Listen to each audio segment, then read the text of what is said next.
چھوٹ گئے تھے یا جو صرف مجھے یوٹیوب پہ دیکھ رہے ہیں یا ایسے بھی تو ان لوگوں کے پاس بھی جو ہے اس کا لیکچر پہنچ جائے، تو اس لیے آج ہم سورہ انفال شروع کریں گے جہاں سے ہم نے شروع کری تھی وہاں تک، یعنی جہاں تک ہم نے پڑھ لی ہے اس سے پہلی والی آیت تک انشاءاللہ ہم 4 یا 5 ویڈیو میں پڑھیں گے۔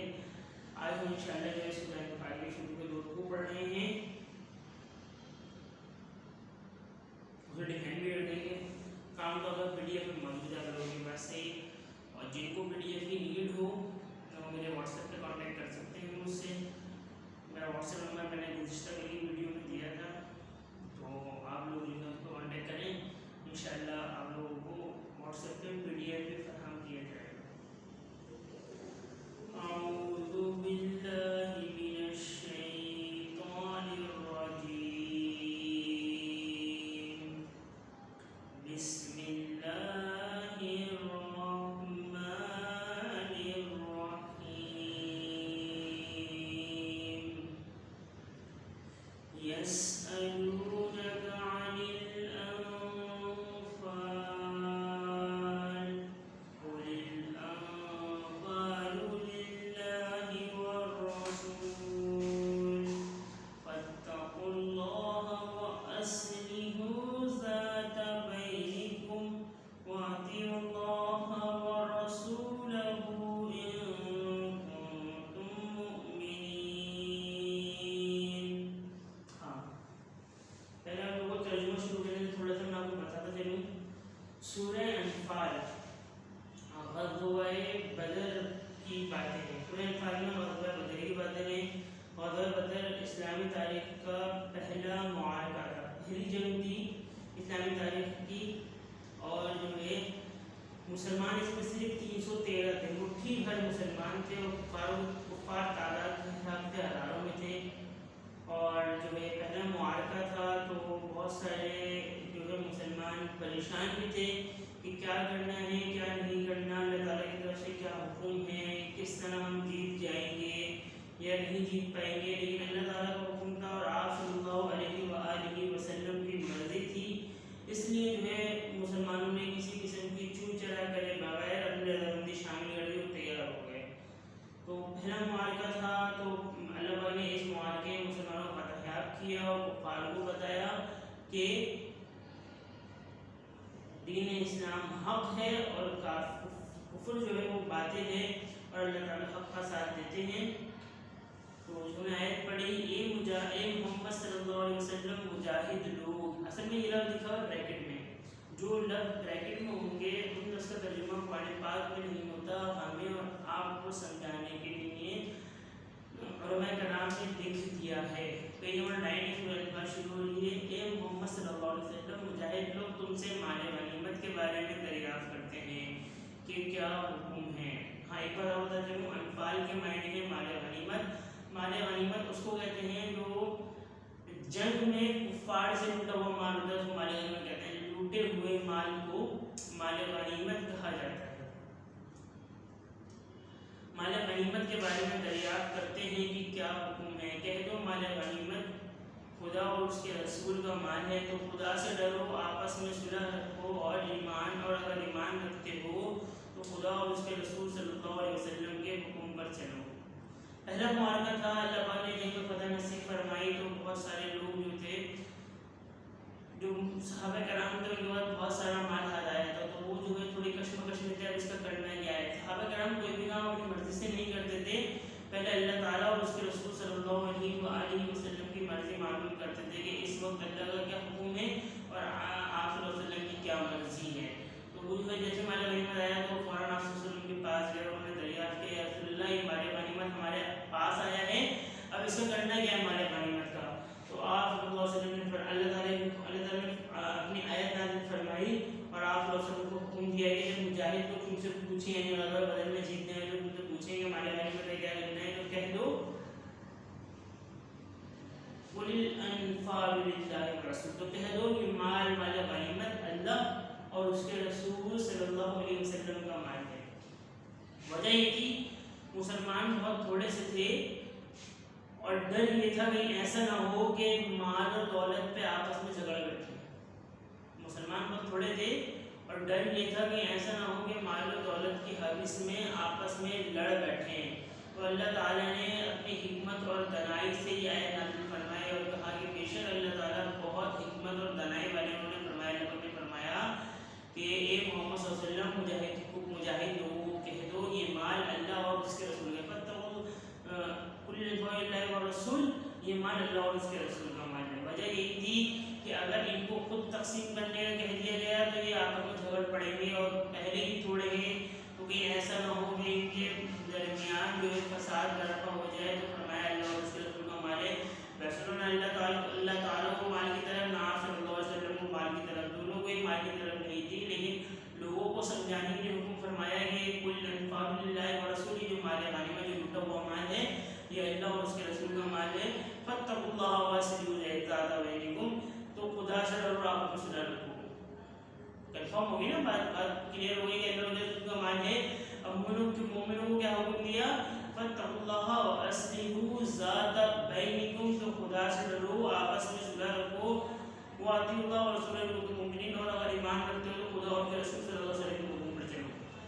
اللہ سے ڈرنا ہے صحیح، اور آپ کو صلح رکھنی ہے، اور اگر ایمان ہے، تم جیت گئے ہو، تمہارا ایمان پختہ ہو گیا ہے، تو اللہ اور اس کے رسول صلی اللہ علیہ وسلم کے حکم پر چلو۔ جو حکم اللہ تعالیٰ کی طرف سے آ گیا اور جو بات حضور اکرم صلی اللہ علیہ وسلم نے فرما دی، اس بات کو دل سے تسلیم کر، اگر ایمان رکھتے ہو تو۔ یقیناً وہ ایمان والے تھے تو انہوں نے اس بات کو بہت جلدی ایکسیپٹ کر لیا۔ اگلی آیت میں نے مومنوں کی صفات بیان کی۔ مومن کون ہے؟ انما المؤمنون الذين اذا ذكر الله وجلت قلوبهم واذا تليت عليهم آياته زادتهم ايمانا وعلى ربهم يتوكلون الذين يقيمون الصلاة ومما رزقناهم ينفقون۔ مومن تو وہ ہیں جب خدا کا ذکر کیا جاتا ہے تو ان کا دل ڈر جاتے ہیں، ان کے دل ڈر جاتے ہیں۔ جب انہیں اس کی آیتیں پڑھ کے سنائی جاتی ہیں تو ان کا ایمان اور بڑھ جاتا ہے، وہ اپنے پروردگار پر بھروسہ رکھتے ہیں، اور جو نمازیں ادا کرتے ہیں اور جو مال ہم نے ان کو دیا اسے نیک کاموں میں خرچ کرتے ہیں۔ مومنوں کی 5 صفات بیان کر دی گئی۔ مومنوں کی 5 صفات بیان کی گئی۔ نمبر 1، جب خدا کا ذکر کیا جاتا ہے تو ان کے دل ڈر جاتے ہیں۔ مومن وہ ہیں، ایمان والے وہ ہیں جب ان کے سامنے اللہ تعالیٰ کے ذکر، اللہ تعالیٰ کی صفات، اللہ تعالیٰ کے احکامات بتائے جاتے ہیں تو ان کے دل ڈر جاتے ہیں۔ اللہ نے فرمایا نا فاتقوا اللہ واصلحوا ذات بینکم، تو خدا سے ڈرو، آپ کو صلح رکھو۔ اللہ تعالیٰ کا ذکر کیا گیا تو جو مومنین جو مال غنیمت کے بارے میں سوال کر رہے تھے فوراً تھم گئے کہ بھائی اللہ تعالیٰ کا حکم ہے، فوراً مان لو اس بات کو۔ مومن تو وہ ہیں جب اللہ تعالیٰ کا ذکر ان کے سامنے کیا جاتا ہے تو ان کے دل ڈر جاتے ہیں۔ وَإِذَا تُلِيَتْ عَلَيْهِمْ آيَاتُهُ زَادَتْهُمْ إِيمَانًا، اور جب اس کے سامنے قرآن پاک کی آیات پڑھ کے سنائی دیتی تو ان کا ایمان اور بڑھ جاتا ہے۔ وَعَلَىٰ رَبِّهِمْ يَتَوَكَّلُونَ، اور وہ اپنے پروردگار پر بھروسہ رکھتے ہیں۔ تیسری صرف الَّذِينَ يُقِيمُونَ الصَّلَاةَ، اور نمازیں ادا کرتے ہیں۔ وَمِمَّا رَزَقْنَاهُمْ يُنفِقُونَ، اور جو مال اللہ نے عطا کیا ہے اسے نیک کاموں میں خرچ کرتے ہیں۔ مال کم اور بڑھتی کا ذکر نہیں ہے، نیچے کو زیادہ مال دیا ہوئی اللہ تعالیٰ کے راستے میں خرچ کریں، ان کو کم مال دیا ہوئی اللہ تعالیٰ کے راستے میں خرچ نہیں کریں گے، ایسا نہیں ہے۔ اللہ تعالیٰ کے راستے میں مال خرچ کرتے ہیں، محبت سے، دل سے، اطمینان سے، اللہ تعالیٰ کے حکم کو بجا لاتے ہوئے اللہ تعالیٰ کے راستے میں مال خرچ کرتے ہیں۔ 5 صفات ہیں مسلمانوں کی۔ مومنوں کی کیا صفات ہیں؟ جب اللہ تعالیٰ کا ذکر کیا جاتا ہے تو دل ڈر جاتے ہیں، جب اس کی آیتیں پڑھ کے سنائی جاتی ہیں تو ان کا ایمان بڑھ جاتا ہے، وہ اپنے پروردگار پر بھروسہ رکھتے ہیں، نمازیں قائم کرتے ہیں، اور جو مال اللہ تعالیٰ نے عطا کیا اسے نیک کاموں میں خرچ کرتے ہیں۔ 5 صفات مومنوں کی ہو گئی۔ اگلے میں کیا فرمایا؟ اولئک هم المؤمنون حقا لهم درجات عند ربهم ومغفرۃ ورزق کریم، اور یہی لوگ سچے مومن ہیں۔ جن کے اندر 5 صفات آ گئی، وہ لوگ کون ہوگا؟ اولئک هم المؤمنون حقا، اسٹیمپ لگ گئی، پرماننٹ ہو گیا یہ معاملہ کہ وہ لوگ سچے مومن ہیں۔ اولئک هم المؤمنون حقا لہم درجات عند ربہم ومغفرۃ ورزق کریم، اور 3 انعامات کا ذکر ایٹ اے ٹائم فرما دیا. یہ تو پرمنٹ کے لیے اس ٹائم لگا کہ ہاں بھائی یہ لوگ سچے مومن ہو گئے، اوپر 3 انعامات کا ذکر فوراً، اور ان کے لیے پروردگار کے ہاں بڑے بڑے درجے، بخشش اور عزت کی ہوتی ہے. درجے جنت میں، بخشش روز محشر، اور دنیا میں عزت کی روزی. 3 انعامات دنیا میں پکے ان لوگوں پر جو پچھلی 5 باتوں کا عمل کر رہے ہیں. کون سی باتیں؟ اللہ تعالیٰ سے ڈر رہے ہیں، جب قرآن پاک کی تلاوت آیتیں پڑھی جاتی ہیں تو ان کا ایمان بڑھ رہا ہے، وہ اللہ پر بھروسہ رکھ رہے ہیں، نمازیں قائم کر رہے ہیں، اور جو مال تن من طے کیا اسے نیک کام خرچ کرنا ہے. یہ 5 صفات ہیں نا، یہ اس وقت کے مومنین کی نہیں تھی، یہ تا قیامت آنے والے مسلمانوں کے لیے ہیں جن کے اندر یہ 5 صفات ہوگی. ان کے بارے میں اللہ تعالیٰ کا حکم ہے اولئک هم المؤمنون حقا، اسٹینڈ کنفرم پرماننٹ سگنیچر ہو گیا اس بات پہ کہ وہ لوگ کون ہیں؟ اولئک هم المؤمنون حقا لهم درجات عند ربهم ومغفرۃ ورزق کریم. یہ کام کر لے 5 اس کے لیے، ایک تو اس کو پرماننٹ ہو گیا وہ پکا مومن، اور 3 انعامات دنیا میں اس کے اوپر جو اس کو بشارت دی 3 انعامات کی. دنیا میں عزت کی روزی، آج کا ہر بندہ روزی کے لیے خوار ہے، عزت کی روزی، آخرت میں بخشش، اور جنت میں بڑے بڑے درجے، اعلیٰ سے اعلیٰ درجے کی جنت، اعلیٰ سے اعلیٰ درجے کی جنت.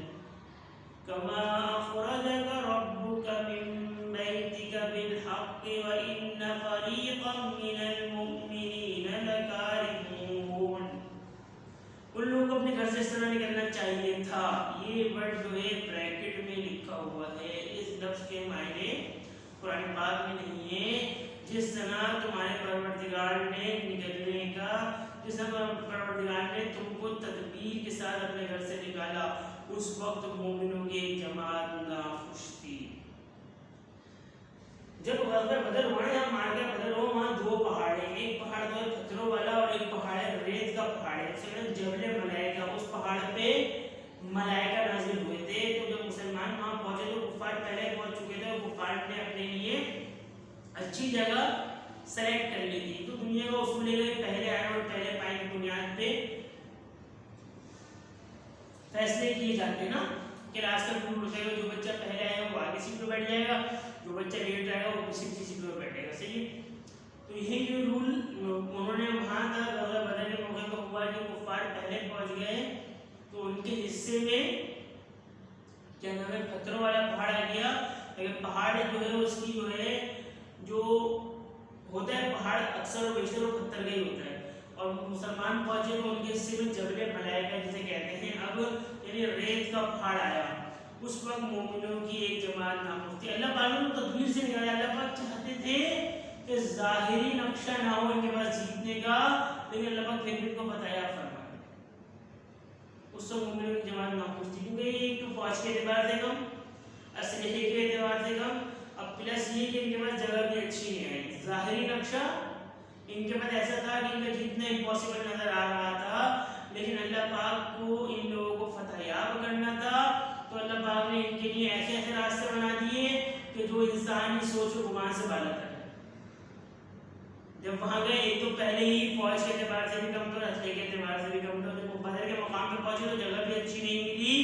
تو اس وقت مومنوں کی ایک جماعت ناخوش تھی. جو 313 مسلمان رہ گئے، اس میں چند لوگوں نے بولا یار یہ کیا ہو گیا، ہم تو مارے گئے. تاکہ ظاہری نقشہ ایسا تھا جیسے شکست سامنے دکھ رہی ہو. یجادلونک بالحق بعدما تبین کأنما یساقون الی الموت وهم ینظرون.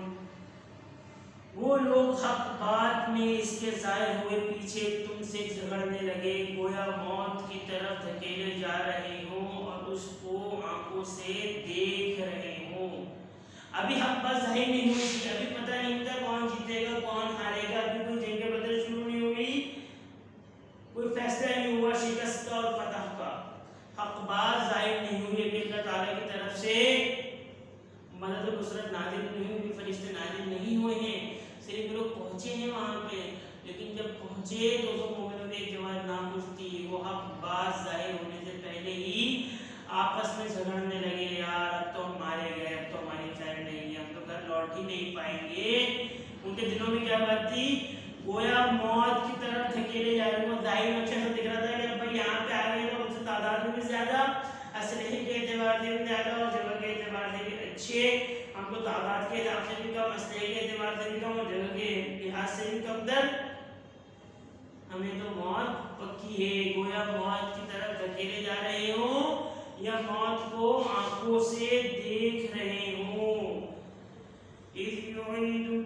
إذ يعدكم الله إحدى الطائفتين أنها لكم وتودون أن غير ذات الشوكة تكون لكم ويريد الله أن يحق الحق بكلماته ويقطع دابر الكافرين.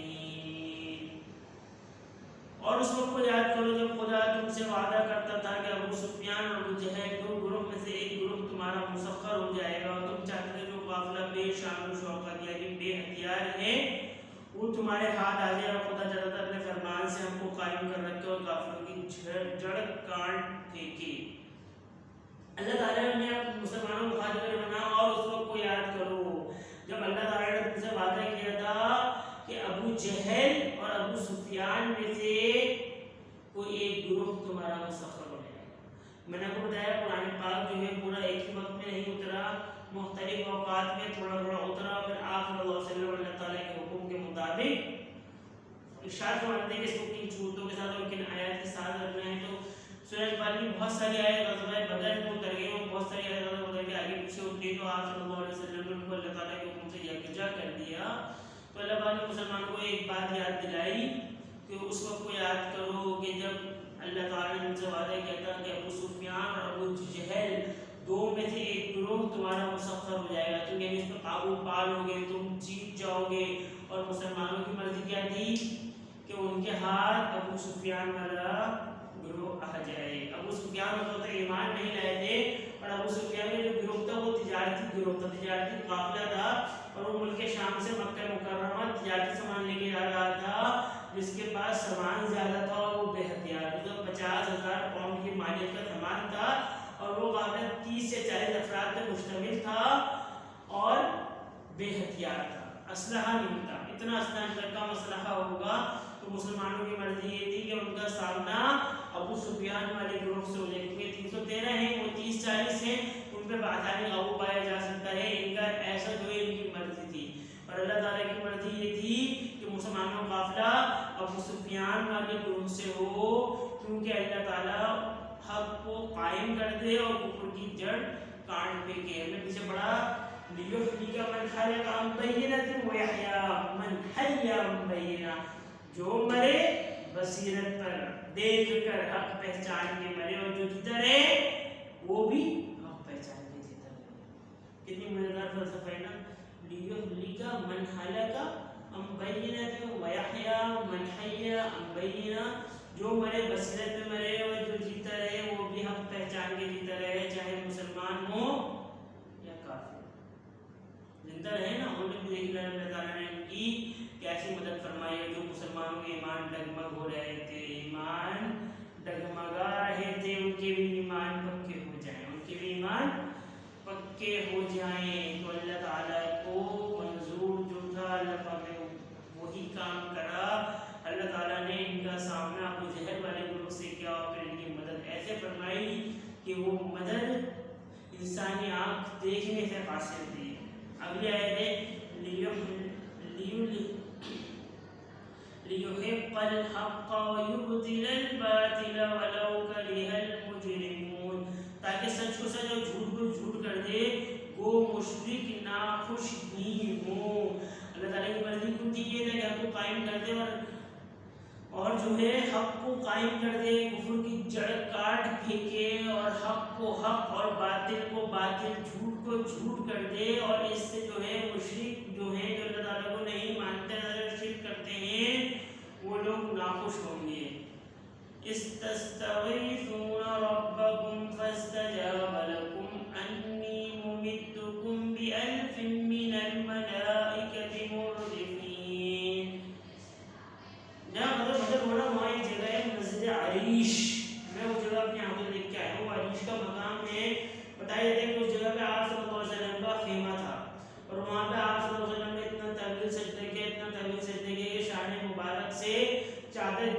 ابو بکر صدیق رضی اللہ تعالیٰ عنہ اسے رکھ دیتے تھے. آپ نے بہت لمبی دعا کی جس کے مختصر الفاظ یہ ہے کہ اللہ پاک اگر آج تم نے مٹھی بھر مسلمانوں کو ساتھ نہیں دیا تو آئندہ کوئی تیرا نام لینے والا نہیں بچے گا.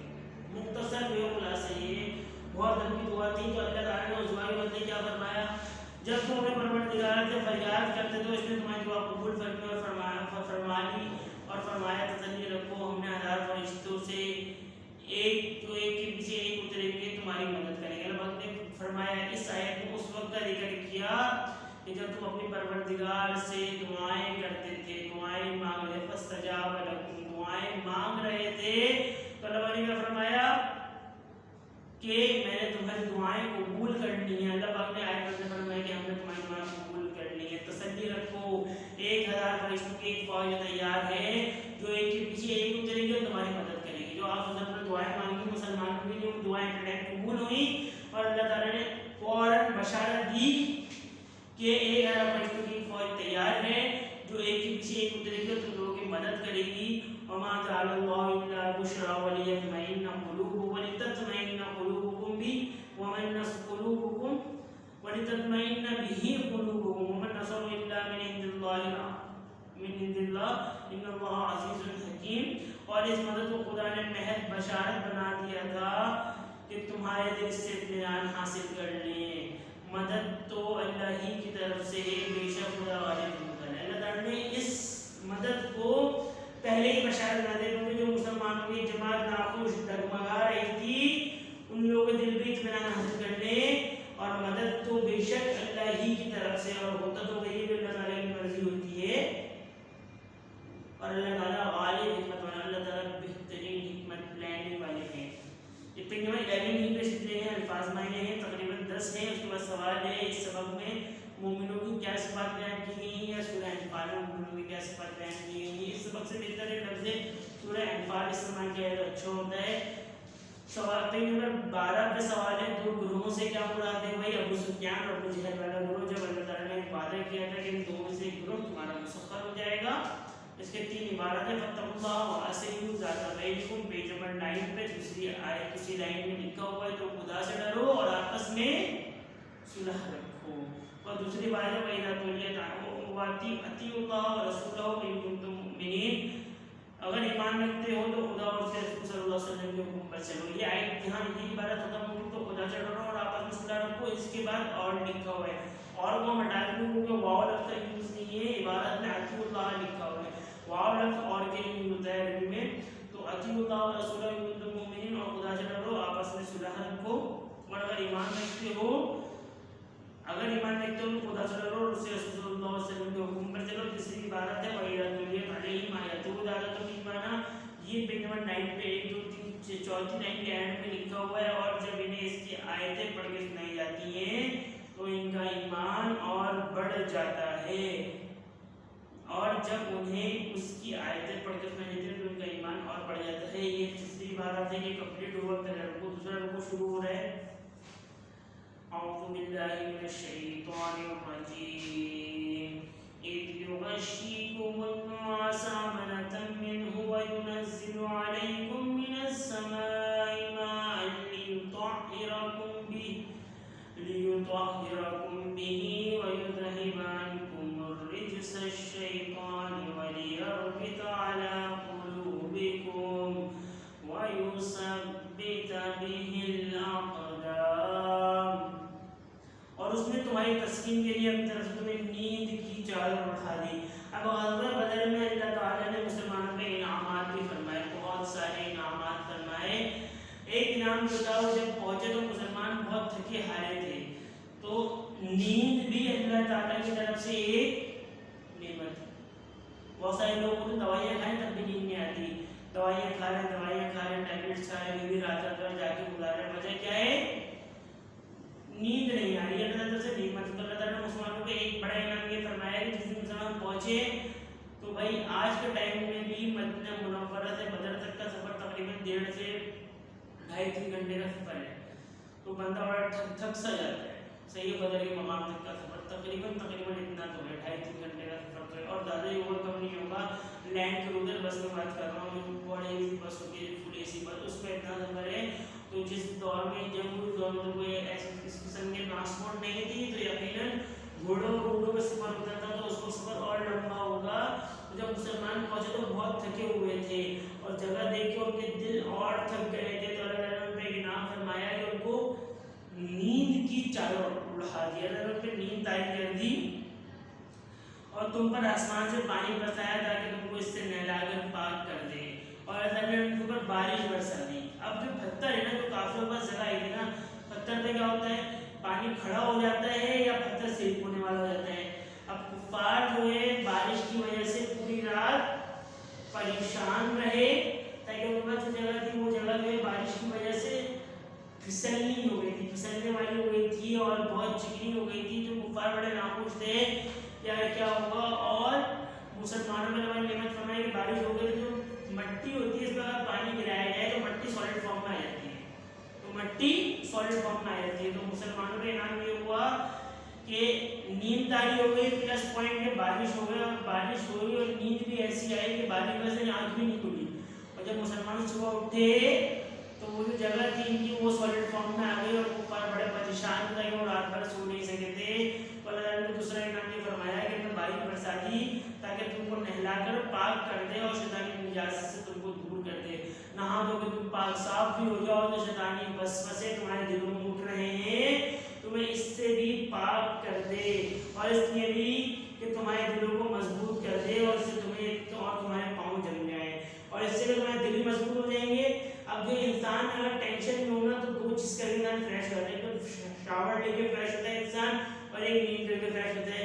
تو اللہ تعالیٰ نے اس وقت جو ہے غزوہ بدر والوں کو دونوں انعام فرما دیے. نیند بھی طاری کر دی اور نہلا دھلا بھی گئے پاک صاف ہو گئے ساری نجاست وسوسے بھی دور ہو گئے. اور کیا ہوا اور ایک فائدہ اور ہوا کہ اللہ تعالیٰ نے ان کے دل مضبوط کر دیے اور ان کے پاؤں بنانے جنگ میں جما دی. ان کے پاؤں بھی جم گئے اور دل بھی مضبوط ہو گئے. ہمارے جو ہے اللہ کا بھروسہ پکا ہے اب ہم جیت کی رہیں گے یہاں سے. اِذْ يُوحِي رَبُّكَ إِلَى الْمَلَائِكَةِ أَنِّي مَعَكُمْ فَثَبِّتُوا الَّذِينَ آمَنُوا سَأُلْقِي فِي قُلُوبِ الَّذِينَ كَفَرُوا الرُّعْبَ فَاضْرِبُوا فَوْقَ الْأَعْنَاقِ وَاضْرِبُوا مِنْهُمْ كُلَّ بَنَانٍ.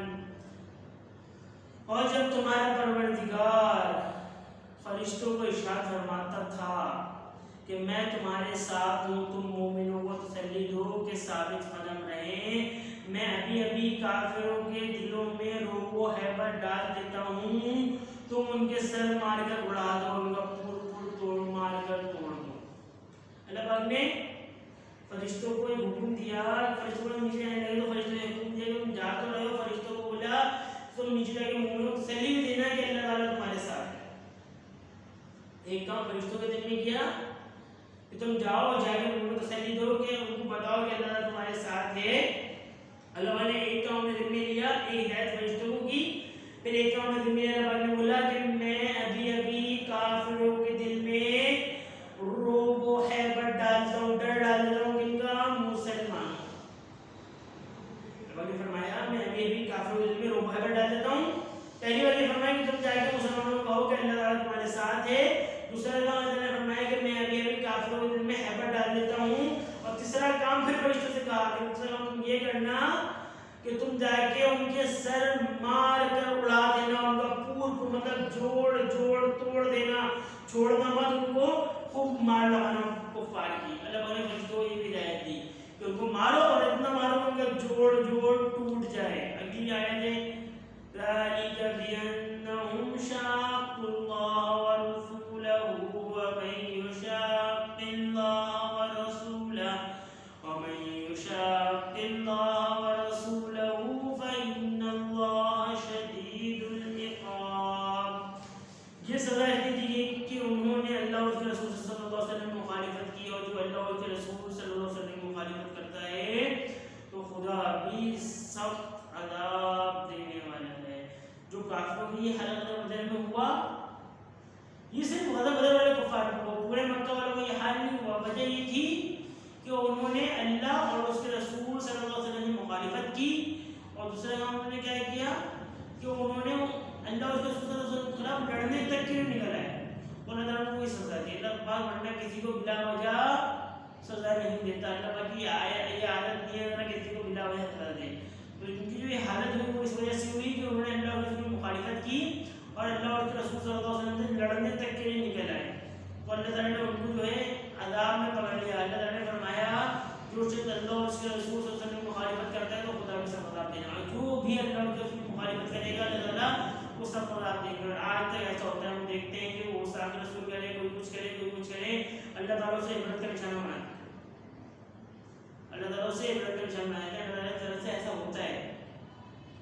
اگلی آیت ہے ذَلِكُمْ فَذُوقُوهُ وَأَنَّ لِلْكَافِرِينَ عَذَابَ النَّارِ، اور فرمایا اللہ تعالیٰ نے یہ مدد تو یہاں چکھو اور یہ جان رکھو کہ کافروں کے لیے آخرت میں دوزخ کا عذاب بھی تیار ہے، اور یہ جو مدد ہوئی حالت تمہاری ہو رہی ہے تو دنیا میں ہو رہی ہے، اور یہ بھی تم جان رکھو کہ اللہ تعالیٰ فرما رہے ہیں کہ کافروں کے لیے دوزخ کا عذاب بھی تیار ہے۔ وہ یہ نہیں کہ دنیا میں مار پیٹ لگ گئی تو بچت ہو گئی، ایسا نہیں ہے، ان کو اللہ تعالیٰ کافروں کو دوزخ میں بھی عذاب میں پکڑے گا۔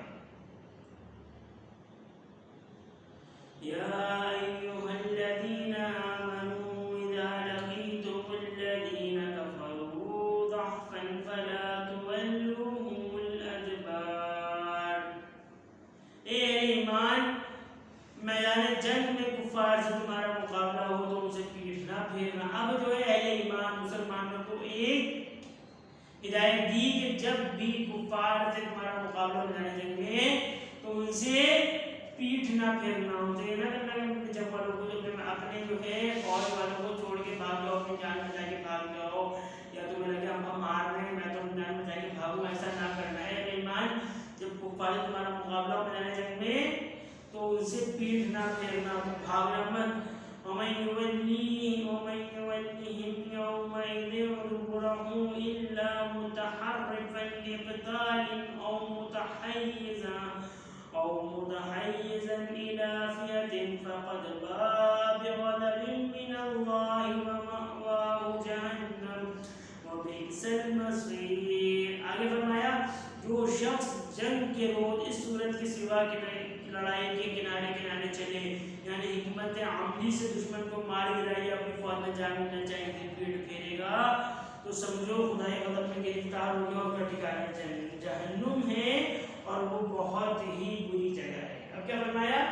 دو کنڈیشن، پہلے یہ فرمایا کہ پیٹ نہیں پھیرنی، اپنی فوج والوں کو چھوڑنا نہیں ہے جنگ کے موقع پہ۔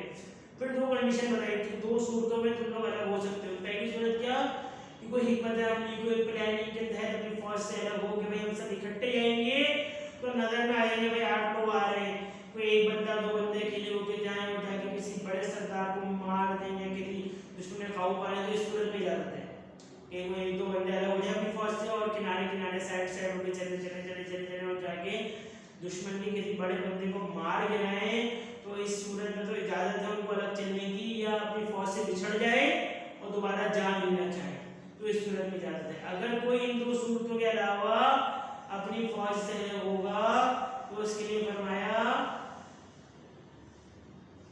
وہ خدا کے غضب میں اگر گرفتار ہو گیا تو وہ اللہ تعالیٰ جو ہے اس کے اوپر سخت عذاب دینے والے ہیں، اس کا ٹھکانہ کیا ہے؟ جہنم ہے، اور جو بہت ہی بری جگہ ہے۔ اللہ ہمارے مأواہ جہنم اور بئس المصیر، کا ٹھکانہ جہنم ہے، وہ بہت ہی بری جگہ ہے۔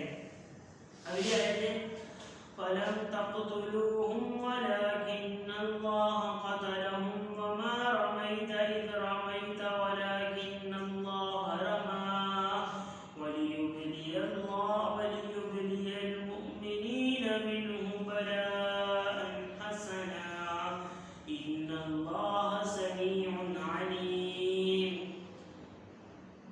اب جو ہے نا ایک معاملہ ہے انسانی نفس سے، انسان کوئی کام کر بیٹھتا ہے نا، وہ کام درست ہو جائے تو انسان تھوڑا سا نا اپنے آپ کو سمجھنے لگتا ہے، تھوڑا سا اس کے اندر نا غروریت آ جاتی ہے، تو ایسا نہ ہو تو اللہ نے کیا فرمایا؟ اللہ نے فرمایا فَلَمْ تَقْتُلُوهُمْ وَلَكِنَّ اللَّهَ قَتَلَهُمْ، اور جو تم لوگوں نے ان کفار کو قتل کیا، تم نے نہیں بلکہ خدا نے اپنے فرشتوں سے قتل کیا. اللہ تعالیٰ نے فوراً جو ہے مسلمانوں میں غرور پیدا نہ ہو، ان کے فوراً جو ہے اس کی فوراً جو ہے بات جو ہے ثابت کر دی، فوراً جو ہے کلیئر کر دی بات کو، جو ہے کانسیپٹ کلیئر کر ڈالا.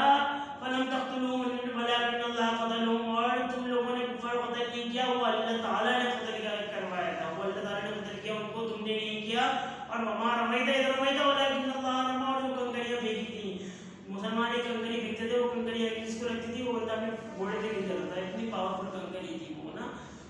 وما رمیت اذ رمیت ولكن اللہ رمی، جو کنکریاں پھینکی وہ تم نے نہیں پھینکی، وہ بھی اللہ تعالیٰ نے فرشتوں کے ذریعے پھینک پائی تھی. تمہاری اتنی پاور نہیں، تمہاری کنکری کی اتنی پاور نہیں کہ تم سے جا کے لگے، وہ کنکریاں اللہ تعالیٰ نے فرشتوں سے کروائی تھی. تو یہ بات اس نے کہی کہ مسلمان میں مغروریت نہ آ جائے، پہلے ہی مٹھی بھر ہے، دین اسلام کا کام شروع ہوا ہے، اگر ہمیں مغروریت آ گئی تو ہر کوئی اپنا کوڑا چھوڑا کر کے بیٹھ جائے گا اور دین اسلام کی تبلیغ کا کام نہیں پھیل سکے گا. اللہ پاک تو دانا اور حکمت والے ہیں نا، اللہ تعالیٰ تو بہترین پلاننگ کرنے والے، تو اللہ پاک نے یہ بات مد نظر رکھتے ہوئے پہلے ہی فرما دیا فَلَمْ تَقْتُلُوهُمْ وَلَكِنَّ اللَّهَ قَتَلَهُمْ وَمَا رَمَيْتَ إِذْ رَمَيْتَ وَلَكِنَّ اللَّهَ رَمَىٰ. نہ تم نے کفار قتل کیا نہ کنکریاں تم نے ماری، یہ سب کام اللہ تعالیٰ نے کیے ہیں. اس سے غرض یہ تھی کہ مومنوں کو اپنے سامنے اس طرح آزما لے، بے شک خدا سب سنتا ہو جانتا ہے. اور یہ بات بتانے کی وجہ یہ تھی کہ مسلمانوں کو اپنے احسان بتا دے اچھی طرح، اللہ تعالیٰ آزما لے، یہ سب احسان میں نے کیے ہیں، تم نے کچھ نہیں کیے، تم کسی مغروریت میں مبتلا مت ہو جانا. اور اللہ تعالیٰ سب سنتا اور جانتا ہے. اللہ تعالیٰ وہ انسان کی فطرت کا بہت اچھے سے علم ہے. تو اللہ نے بات پہلے کلیئر کر دی کہ تم نے کوئی کام نہیں کر دیا، تم کسی قسم کی مغروریت میں مت آ جانا، یہ سب کام اللہ تعالیٰ نے کیے ہیں. فلم تقتلوهم ولكن اللہ قتلهم، قتل اللہ تعالیٰ نے کیے، وما رمیت اذ رمیت ولكن اللہ رمی، اور پتے بھی اللہ تعالیٰ نے مارے، تم نے کوئی کام نہیں کیے. وجہ یہ تھی کہ کوئی مغروریت پیدا نہ ہو. اگلی آیت ہے ذالکم وان اللہ موہن کید الکافرین، ذالکم وان اللہ موہن کید الکافرین.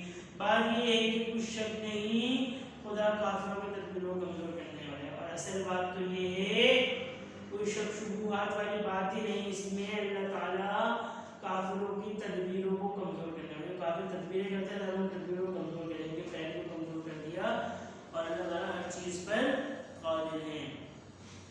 اگلی آیت ہے ان تستفتحوا فقد جاءکم الفتح وَإِن تَنْتَهُوا فَهُوَ خَيْرٌ لَكُمْ وَإِن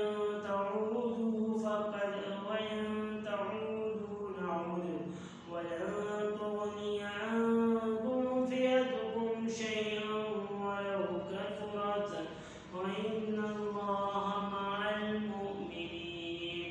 کافروں، اگر تم محمد صلی اللہ علیہ وسلم کے اوپر فتح چاہتے ہو تو فتح تو تمہارے پاس آ چکی ہے. دیکھو اگر تم اپنے افعال سے بعد آ جاؤ تو تمہارے حق میں بہتر ہے، اور اگر پھر نافرمانی کرو گے تو ہم تمہیں پھر عذاب دے کریں گے، اور تمہاری متخواہ کتنی کثیر گناہ تمہارے کچھ کام نہ آئے گی. اور کچھ اور خدا مومنوں کے ساتھ ہے. اللہ نے اس کو کفار کو مخاطب کر کے کہا ان تستفتحوا فقد جاءکم الفتح، اگر تم محمد صلی اللہ علیہ وسلم کو فتح تو فتح تمہارے پاس آ چکی ہے. فتح کیا ہے؟ قولوا لا الہ تفلحوا، کلمہ پڑھ لو تو کامیاب ہو جاؤ. تمام انبیاء کرام نے اسی بات پہ محنت کیا، تمام انبیاء کرام نے ایک ہی بات سکھائی عوام کو. ہمارے پیارے نبی کریم صلی اللہ علیہ وسلم نے بھی لوگوں کو، امت کو، عوام کو ایک ہی بات سکھائی کہ قولوا لا الہ تفلحون. اگر تم فتح چاہتے ہو، فتح تمہارے پاس آ چکی ہے. دیکھو تم اپنے افعال سے بعد، تم غلط کام کرتے ہو نا، ان کاموں سے بعد آ جاؤ، ان کاموں کو چھوڑ دو، یہ کام ہمارے حق میں بہتر ہے. ان کاموں کو چھوڑو گے تو یہی بات تمہارے حق میں بہتر ہے. اور اگر پھر نافرمانی کرو گے تو یہ منافقت اختیار مت کر لینا کہ ظاہری طور پہ تو تم جو ہے مسلمانوں کے اندر سے نہ ہو، تو اگر تم پھر نافرمانی کرو گے یا تو دین لا کے پلٹ گئے یا صرف دوغلا پر منافقت اختیار کی. تو حضرت نے کیا فرمایا؟ پہلے حکم یہ دیا کہ فتح یاب ہو جاؤ گے تو اپنے کام چھوڑ دو، یہ کام ہمارے حق میں بہتر ہے، دین اسلام ہمارے حق میں بہتر ہے. پہلے ایک بار فرمایا. پھر بات کیا فرمائی کہ ایسا نہ کرنا کہ تم مخالفت، تم منافقت اختیار کر لو یا تم جو ہے ایمان لا کے پلٹ جاؤ. اگر تم پھر نافرمانی کرو گے تو اللہ تعالیٰ بھی تمہیں پھر عذاب کریں گے. تو اگر تم پھر پلٹ گئے تو اللہ تمہیں پھر عذاب کریں گے اور تمہاری بات کو کتنی کیسے گناہ تمہارے کچھ کام نہیں آئے گی. جیسا غزوہ بدر کے موقع پہ مشرکین اور کفار ہزاروں کی تعداد میں تھے اور مسلمان 313 کی تعداد میں تھے, لیکن مسلمان فتح ہو گئے, مشرکین اور کفار ہار گئے. تو تمہاری بات کو کتنی کیسے گناہ تمہارے کچھ کام نہ آئے گی اور خدا تو مومنوں کے ساتھ ہے. پیج نمبر 15 ہی پہ اس کے جو ہے الفاظ معائنے ہیں. پیج نمبر 16 پہ جو 3 سوال ہیں, سبب غزوہ بدر کے حوالے سے بتا رہے ہیں کہ انعامات کا ذکر ہوا ہے. انعامات پیچھے بتا دیے میں نے آپ کو, صحیح ہے نا. سب سے پہلے نیند تاری ہو گئی, نیند آ جائے نا. دوسرا انعام تھا بارش کا برسنا, تیسرا انعام ثابت قدمی اور چوتھا انعام فرشتوں کا نزول. 4 انعامات نازل ہوئے. کفار کی صورت میں اللہ تعالیٰ نے سورہ انفال کی آیات میں کیا ہدایت دی ہے, کیا ہدایت کی اللہ تعالیٰ نے فرمایا ہے کہ مسلمانوں کے تم سے پیٹ نہ پھیرنا, ایک ہدایت یہ تھی. اور دوسری ہدایت کیا تھی کہ 2 صورتوں میں پیٹ پھیر سکتے ہو, صحیح ہے. اور پھر تیسرا کفار کو مخاطب کرتے ہوئے آیت میں کیا تنبیہ کی گئی ہے, آیت نمبر 19 کہ اگر تم محمد صلی اللہ علیہ وسلم کو فتح چاہتے ہو فتح تمہارے پاس آ چکی ہے. دیکھو تم اپنے افعال سے باہر آ جاؤ. یہ جو ہے اس کا ترجمہ, اس کی جو ہے جواب ہے اس سوال کا. 3 عبارات ہیں یہ نام خدا کہ تم فی کفر و ضعف فتولوهم الادبار. اس کی جو ہے ہم پیج نمبر 14 پہ آئیں گے. اے اہل ایمان, جب میدان جنگ میں تمہارا مقابلہ کفار سے ہو تو ان سے پیٹ نہ پھیرنا. 1 2 3 تیسری آیت میں تیسری لائن میں لکھا ہوا ہے. دوسری بات ہے ہمارا رمیت ولکن اللہ رما, پیج نمبر 14 کی آخری لائن ہے. اور تم اے محمد صلی اللہ علیہ وسلم جس وقت تم نے کنکریاں بنی تم نے نہیں بلکہ اللہ نے بھیجی تھیں. اور چوتھی بات ہے تیسری بات ہے اور تمہاری جماعت کو کتنی کثیر نہ ہو تمہارے کچھ کام نہ